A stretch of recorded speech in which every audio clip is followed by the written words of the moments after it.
l'Autriche se prépare à rouvrir dans le sud du pays cette centrale à charbon. Fermée en 2020, elle pourrait reprendre du service pour faire face au risque de rupture d'approvisionnement en gaz russe à cause de la guerre en Ukraine et des sanctions imposées par l'Union européenne.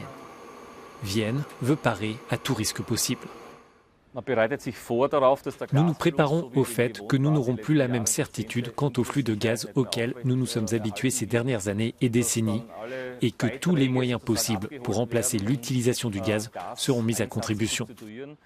Le charbon est une possibilité particulière, disons-le ainsi, et pourrait contribuer à réduire la consommation de gaz.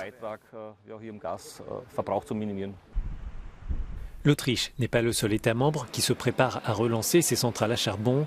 L'Allemagne et la France ont fait des annonces identiques au risque d'aller à l'encontre de l'objectif européen de réduire d'au moins 55% les émissions de gaz à effet de serre d'ici 2030.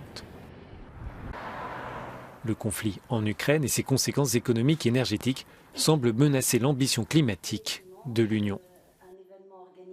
C'est ça qui est assez choquant, c'est qu'on s'autorise à revenir en arrière, à avoir des centrales, à rouvrir des centrales qui sont 2 fois plus polluantes que des centrales au gaz.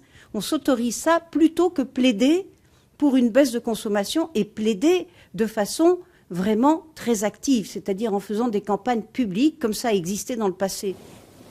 Pour les défenseurs de l'environnement, la guerre en Ukraine ne doit pas servir d'excuse pour une remise en cause du pacte vert européen. Elle doit au contraire pousser les États membres à agir plus vite. Malgré les brèches climatiques qui se font jour, les 27 devront nécessairement poursuivre la transition s'ils veulent respecter leurs propres engagements. Les choix d'aujourd'hui devraient donc déterminer l'ampleur de l'accélération qu'il faudra réaliser d'ici 2030 afin de parvenir à la neutralité carbone en 2050.